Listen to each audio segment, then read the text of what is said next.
about, you know, say the Brazilian scene. You know, what do you make of Leomane as a player? Because he might not be up there with the most well-known, but he's definitely been knocking around. Yeah, he really had, he put a lot more effort into Hearthstone a little while ago, like towards the start, actually, 2014-15 is where he was putting in most of his time. But out of him and his teammates on Team Red Canids, out of Race Perna and Leomane, obviously, he's the least well-known, I would say. Race and Perna have had a little bit more success on the HCT circuit with tour stops as well this year, whereas Leomane has taken a little bit of a back step. But as with so many strong Hearthstone players, he has been a key practice member for both of those Brazilian players. It's a very tight-knit community down in Brazil, and I think he will have been lending his expertise consistently for them trying to take their victories. Right, and then we have Tare, the player who just keeps coming back, and shock horror, Derek. He's still bringing Questro. That is in his lineup. I'm not 100% sure on what the wins were earlier on. We'll find out for you in a little bit.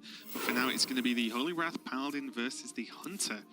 And, you know, we've both been playing this deck, and I actually think that the Holy Wrath Paladin maybe doesn't get enough credit for being sort of not an anti-aggro deck, but having game versus aggro, because it only takes a timeout, and then the second you can drop a Shivala with a bounce or a copy or whatever, you just win, because there's no deck in the game right now that can realistically beat multiple Shivalas. The OTK kind of just shifts away, because you're obviously not going for most of the time against aggro, Holy Wrath on Shivala with the Baleful Banker.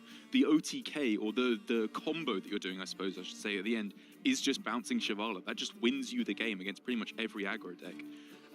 But getting to that point is the difficult part, because your removal as the OTK Paladin is incredibly strong at dealing with wide boards. If they put all their eggs in one basket and overcommit onto the board, you can destroy it very easily with Equality and Shrink Ray.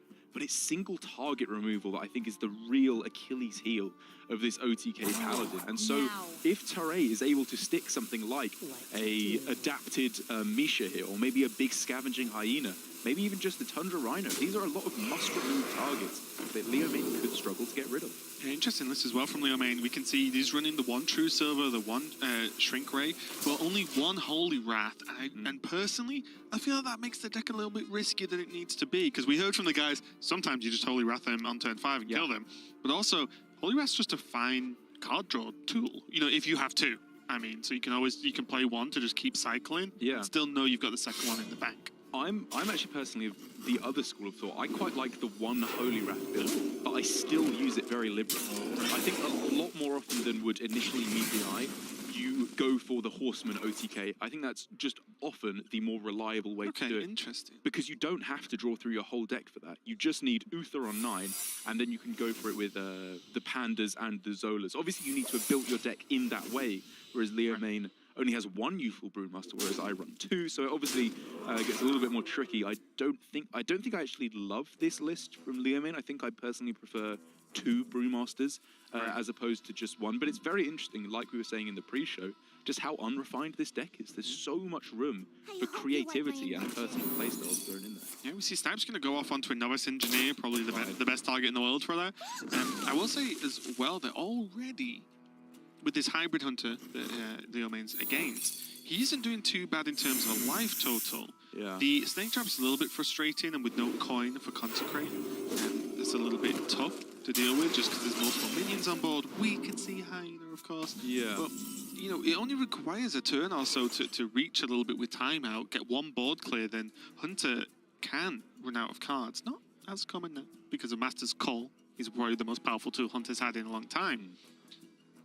But it is doable to just survive there, because now look, there's Pyro, Hammer of Wrath, Consecrate, Equality, Shrink Ray. There's so many tools that are just like, no, I'll buy one more turn. Oh, I'll buy one more turn. And then suddenly it's the end of the game. And Avatar, he has free reign to develop onto this board here. And I have to be honest, I am kind of surprised to see the Scavenging Hyena come down. On that turn, I quite like the Tundra Rhino. If I'm honest, just you're on turn 5, you throw that down. How do they remove the Rhino without using an Equality or a Shrink Ray? They have to go for some kind of a complete board sweep to get rid of it. And if they do kill it off, go for Spellstone, you have a huge refill. If they don't kill it off though, you have a charging Spellstone, you just hit them for 12.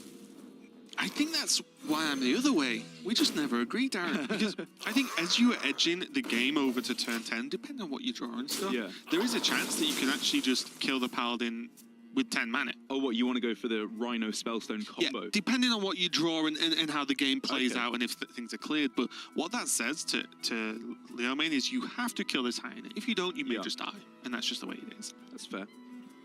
Because the one problem you've got is when it's obvious when you're setting up lethal and then they time out, it's literally, they just gain a turn. You draw one card, but they gain a turn, so it's kind of difficult to deal with. That's fair. And this has worked out. Yeah, this has worked out well for Tara. He still gets the benefit I was talking about of demanding an answer with this Rhino and still setting up for a powerful Spellstone. So it's worked out well in both aspects. And there's Master's Call. That was key. Yeah.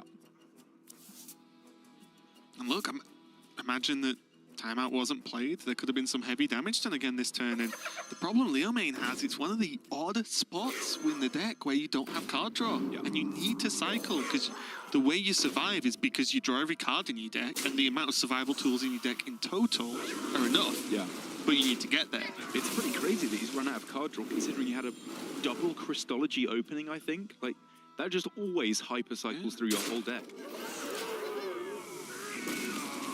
Yeah, no Prismatic Lens is a little bit annoying. The 4-mana draw 2 is actually quite powerful.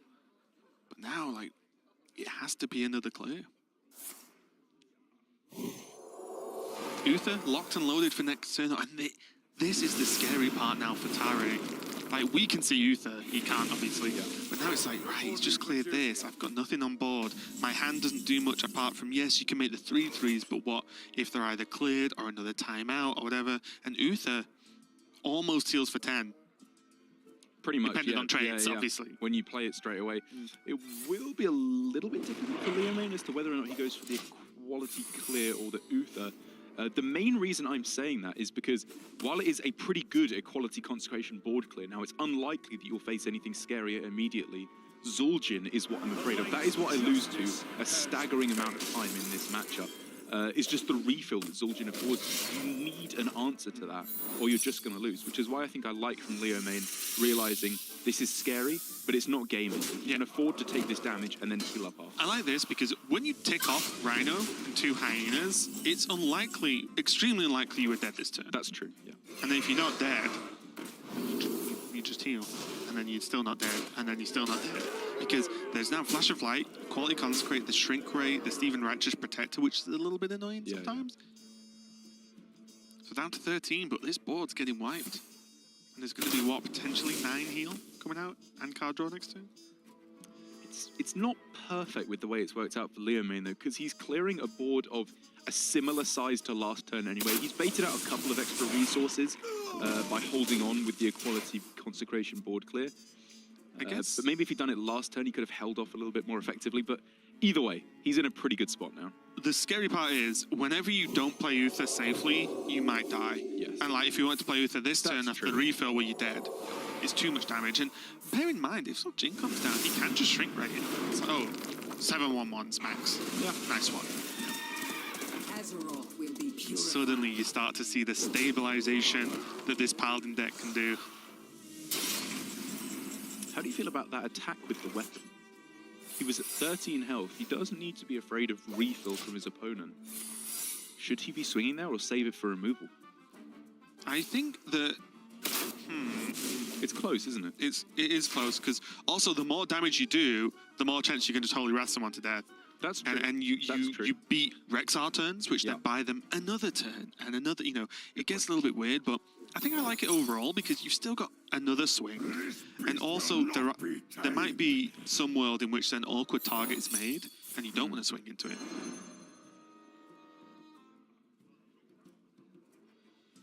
The freezing trap there for Leo Main is kind of nice as it just bounces back a horseman to his hand for him. It's what the deck is designed to do. And this is just problematic now without a Death Knight here. Oh, double Prismatic Lens. That's not a bad one. Yeah. But without the Death Knight from Tare, all Zul'jin, the hero card, one card a turn's not going to cut it. Yeah. And now, Leo Main, this is the level of card draw we're used to. Yeah. And it was bound to happen because we did say, you know, Leo Main had like no card draw earlier. Yeah. Like 70% of the deck is card draw, so yes, you will draw into it. And Leo Main here can just slowly move towards the Shavala event, sorry, the Shavala Holy Wrath OTK if he wants to. Or to be honest, what I was looking at instead was just bouncing cards back with the Brewmaster there. Just go hero power and bounce it back. He can get the Horseman OTK pretty easily. I don't even know if he needs to. I think you can just play this out and you just take whatever you win with. I just think he's more likely to lose if... Oh, he's at 1. No, I was going to say, his deck looks pretty swell to me. Boom! There we go. There's the 25 damage, and Leomane goes up 2-1. And I will honestly say, that roughly is how a lot of these piling games play out. You're under a lot of pressure early, but the second you survive that one turn, you get that one timeout, that one board clear, that one heal, then the end game just gets so powerful, and most aggro decks can't really take you down at all. So I think this deck's going to get a lot of work done over the weekend, but we're still early on, and we've got some more Hearthstone and some more round 2 coming right up. So don't go anywhere, guys. More games coming soon.